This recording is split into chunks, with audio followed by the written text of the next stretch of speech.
Never, ever.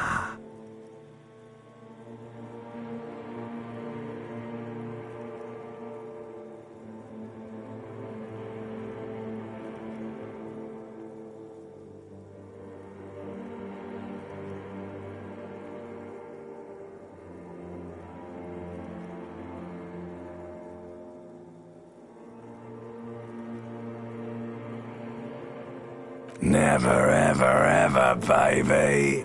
An inordinate amount of time passes.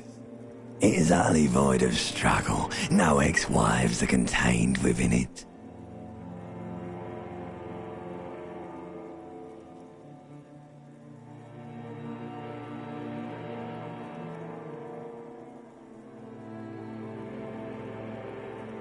An awareness creeps up on you.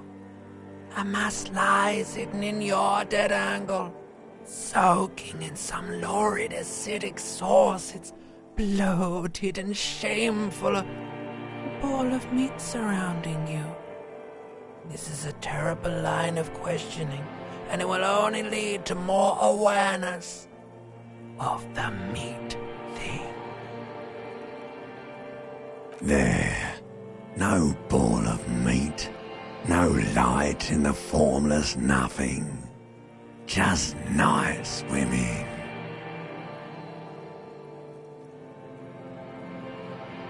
Coming right up, sir. Smooth passage.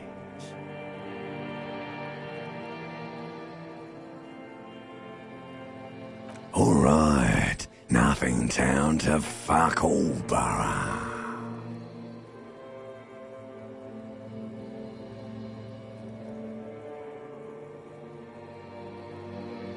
Do you want me to upgrade that to a one-way trip, sir?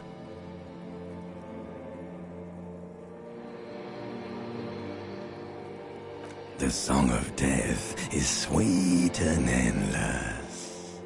But what is this? Somewhere in the sore, bloated man-meat around you. A sensation. Like a fly to the ointment, your conscience sticks to it. The limbed and headed machine of pain and undignified suffering is firing up again. It wants to walk the desert, hurting, longing, dancing to disco music.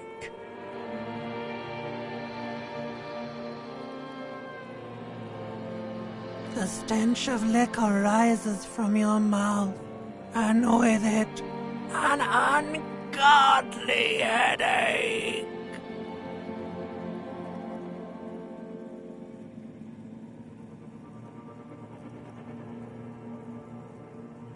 A fiery streak penetrates your skull, trying to force your eyes open.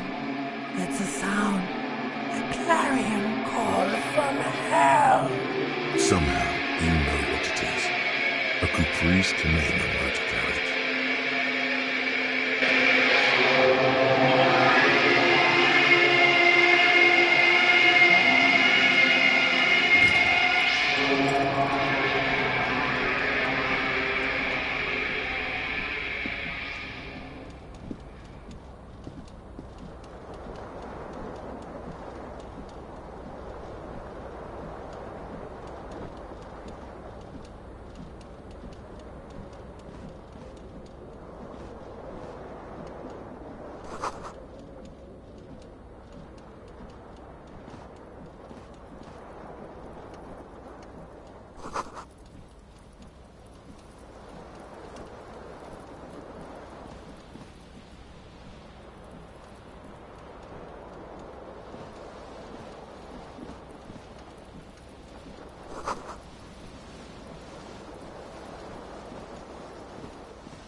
You hear a jingle.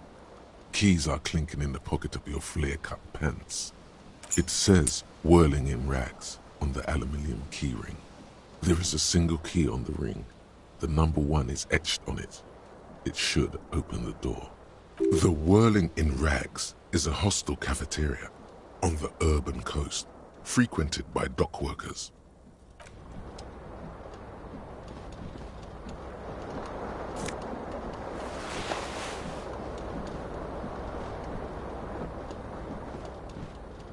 This fan has 2 chain pull switches. One ends in a tiny fan, the other in a light bulb. A truly horrific necktie has somehow attached itself to one of the blades.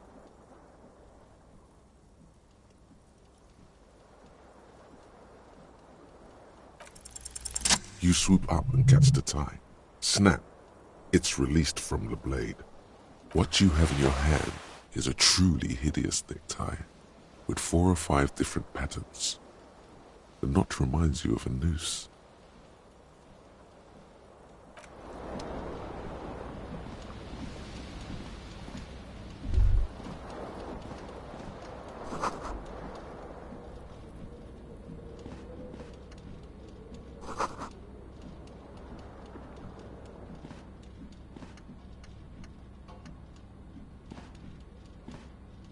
A mirror hangs above a bent and broken sink. In a fierce discharge of masculine energy, someone has ripped half the faucet off. Hot water sprays from the base and steam covers the mirror. You cannot see yourself, just the outline of a man. Suddenly, you realize you have no memory of the face that awaits you there, underneath the soft vapor. As you slowly reach your hand towards the surface of the mirror. Abort. You clearly have not thought this through. You won't like what you see there, and you will never unbecome it.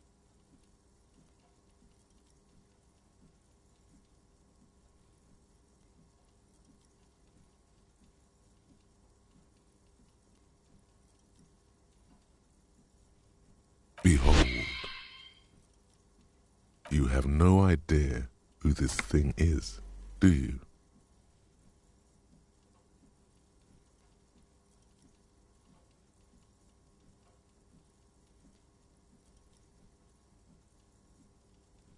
Too late. You clearly have rigor mortis on your face. Or wait, is that an expression?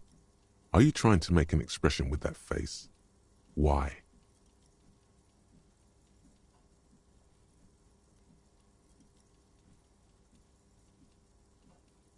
Please stop. It's horrible. You're scaring yourself. You can't, can you? It's like it's not even voluntary anymore. You have worn that grin into your face, and now it won't come off. What does it even mean? What is the emotion you're trying to convey?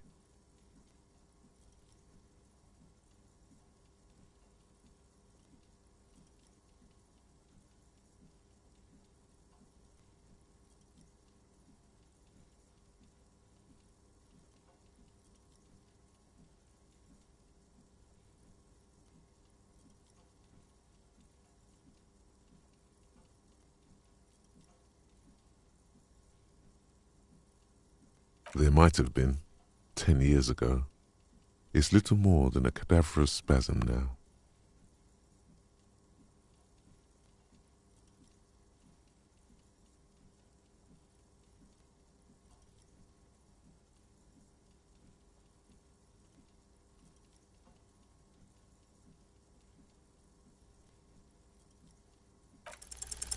It belongs in the new, the 3rd decade of the current century.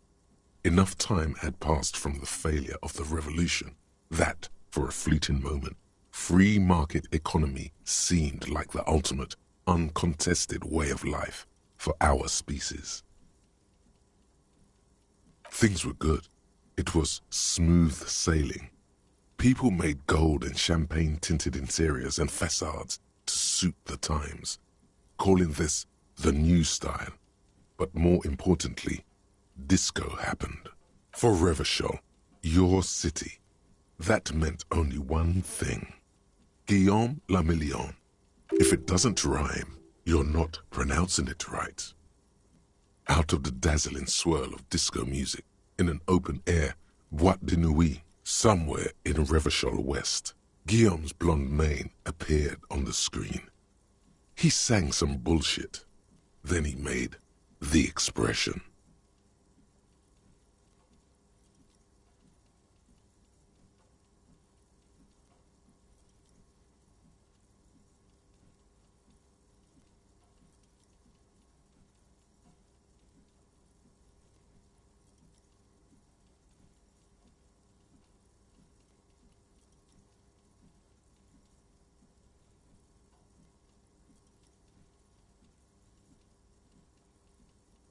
You have some understanding of the near history of disco. The rest is darkness, aside from the useless fact that the motor carriage outside was a caprice Kanema. Everyone loved it. Maybe you thought some of the stardust would rub off on you. Maybe it did. Either way, it's all gone now. Only the grimace remains.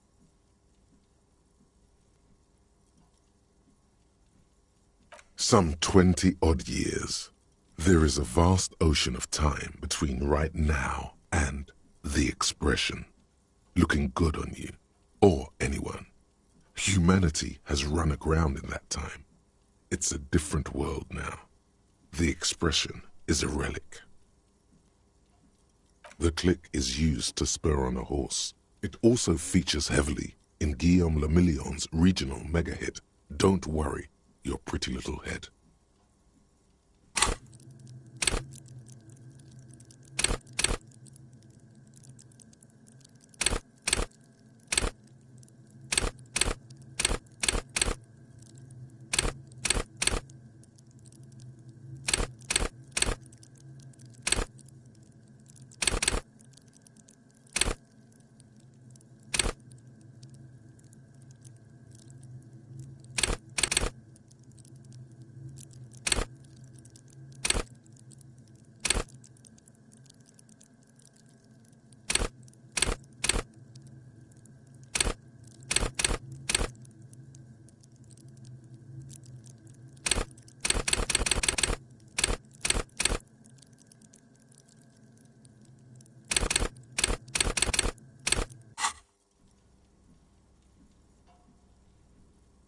It doesn't have to be. You can swoon over Guillaume and his champagne-corked smile whenever you want to. Maybe some of the stardust will return. It's too late. Like an image on film. The expression belongs to your primary motor cortex. It would take a minor neurological miracle for you to cease producing it.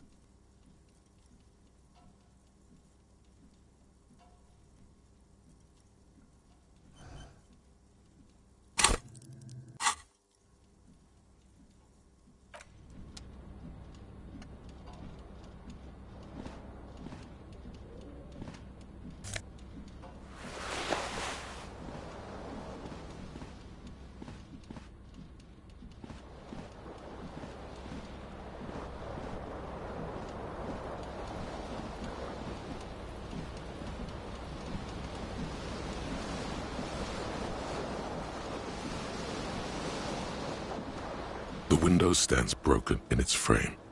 Cold wind blows in. The shards face outward. Whatever broke this window came from the inside. A fine web of scarring covers the back of your right hand, but none of it is recent. More likely a projectile than a held object. There are no fragments on the floor from pulling a tool back in after impact. It is too large for a bullet, yet too small for a piece of furniture. You're looking for something heavy and larger than your fist. The single green shoe you found fits the hole almost as well as your foot. It would have also been heavy enough if thrown with force. Congratulations. You smashed the window with your own shoe. Now you only have one. If you're lucky, you could still find the other one on the balcony outside. The door to it should be outside your room. A cool wind gushes in. Your toes curl up from the cold.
Hello, officer.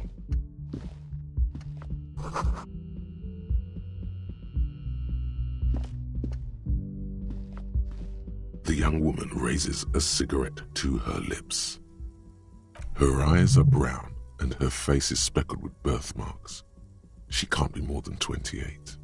A silver jumpsuit falls off her like scale armor, sparkling. This is the sparkle of too many nights out on the city.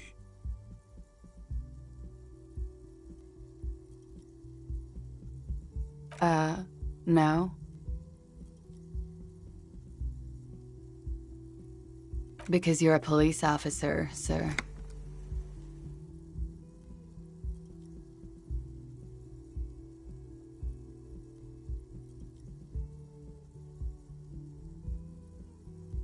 I am, yes. Unless you've been feeding us a set of very well-rehearsed lies all this time. You've been here for 3 days. On official police business, no less. I couldn't say. In truth, so far, mostly drinking. You have no doubt about the drinking. But do you strike yourself as a tight-lipped drunk? She must have heard something.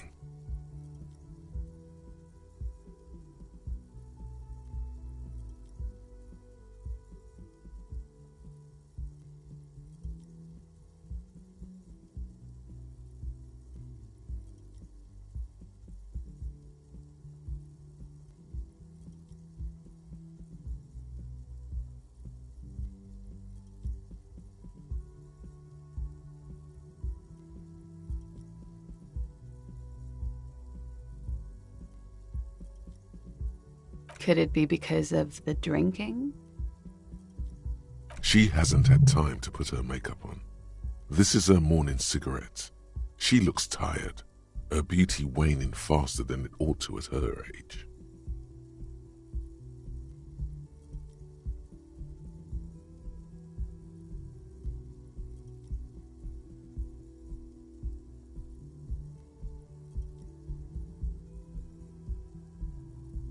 She nods.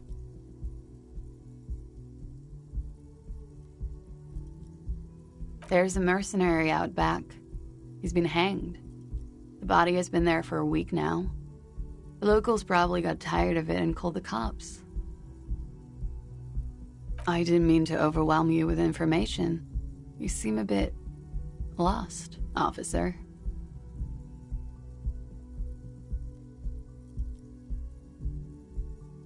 Of course. Be careful, officer. They don't like the police around here. Something stirs in you as she's about to go. Call it an instinct, a need. The need to ask questions. It's like you said the words a million times before. She looks back at you, a light glinting off her eyes.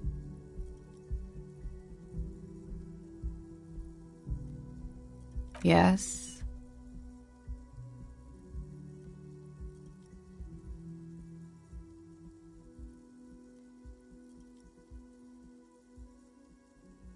There was the usual ruckus. Loud disco music. I couldn't say. It's impossible to hear people speaking from over here.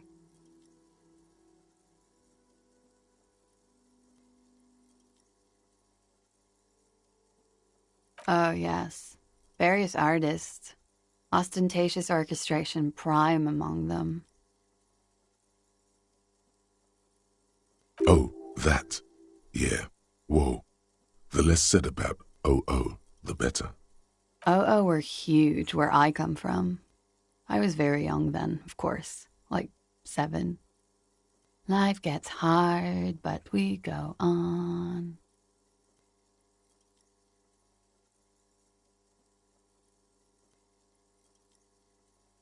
I don't know about that. At around 2 o'clock, the disco stopped, and there was a change of pace. A slow, sad song started playing, like organ music on repeat. That went on for quite a while. Some of the time, you were yelling along to it.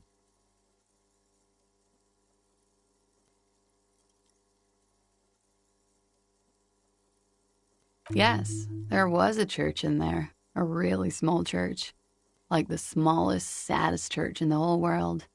It was about that. And also that it doesn't matter anymore and that we're alone now. It was difficult to tell. The song itself was very quiet and soft, but you sounded like a winded boar, sir. It was hard to understand what you were singing on top of it.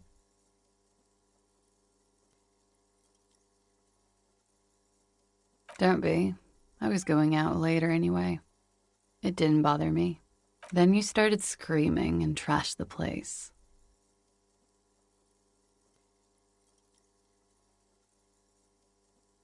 No, it didn't sound like there was a fight.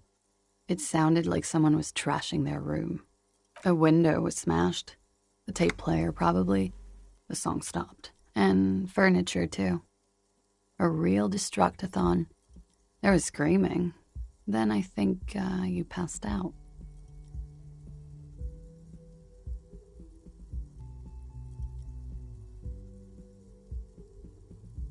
There was. I think you screamed that you didn't want to be this type of animal anymore. I may have misheard, but it was sort of memorable. I went out afterwards. Everything was quiet by then, around 4 or 5. And that was it.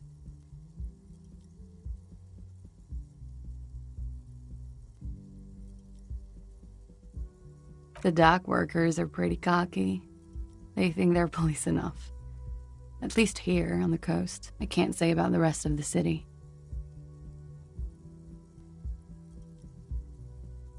You're in a hostel, sir. We are in Revachol. Revachol is the disgraced former capital of the world, divided into zones of control under foreign occupation. Half a century after a failed world revolution, she is central to our moment in time.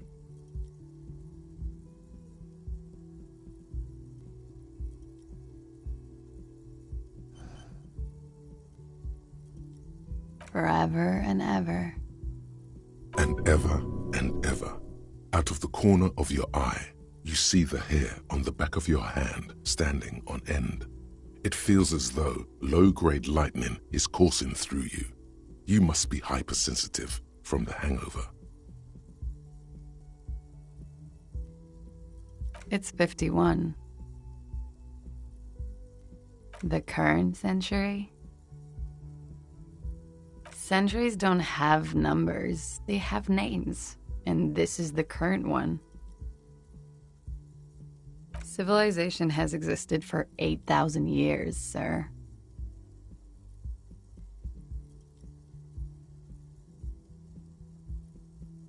You're right. There is nothing funny about civilization. Glad to have been of assistance.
You should totally sing karaoke here, the first chance you get. Your emotions need to be expressed. People need to know your vast, oceanic soul.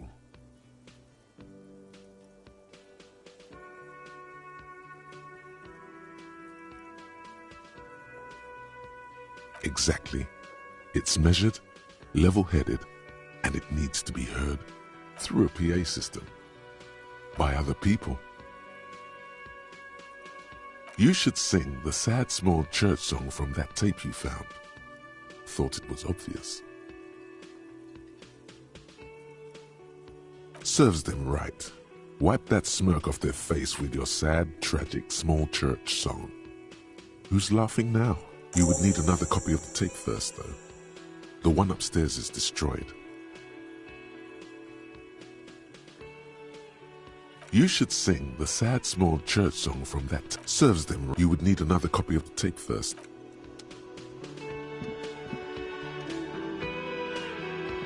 A man in his late 20s stands behind the counter, inspecting a stuffed seabird.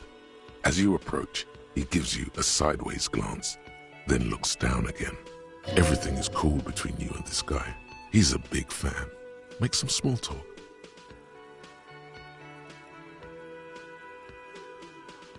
A competent work of taxidermy. The white and brown seabird lies among piles of coasters and drying mugs. One of its wings broken. The man is trying to mend it. Looks like the bird was ripped off the shield that was used to mount it, most likely on a wall. This is the Great Skua. The seabird is the symbol for the discovery of the Insulindian Isola, the part of the world you are in right now. The small steel tag says as much. The Great Skua. Stegosaurus Skua.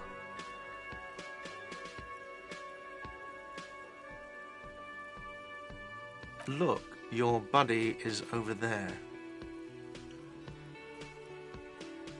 Why don't you go and talk to him, okay? He pretends not to hear you, concentrating on the bird instead. No, I'm not the bartender. I'm the cafeteria manager.